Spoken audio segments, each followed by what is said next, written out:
અનંત કલ વીત્યા, અનંત કલ વીત્યા. આ ભગવાન સંત ક્યારે મળ્યા નથી. આવા ભગવાન સંત મળ્યા.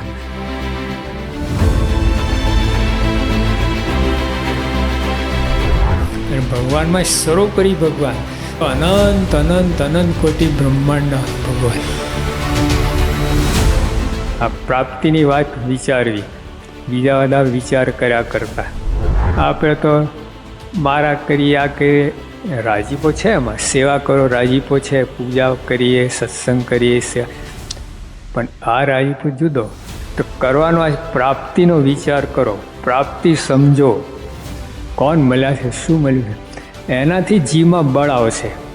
બાકી કોઈ સાધનથી જીવમાં બળ નહીં આવે, અને તો જીવમાંથી બ્રહ્મની અંદર રૂપાંતર થશે. કોઈ સાધનથી તો નહીં થઈ શકે. પ્રાપ્તિનો વિચાર પરમ પૂજ્ય મહંત સ્વામી મહારાજની અંતરની રુચિ છે.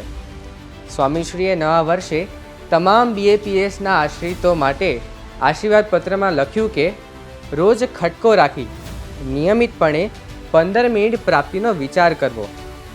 તમને પણ મારી જેમ પ્રશ્ન થતો હશે નહીં કે આ 15 મિનિટ પ્રાપ્તિના વિચારમાં કરવાનું શું?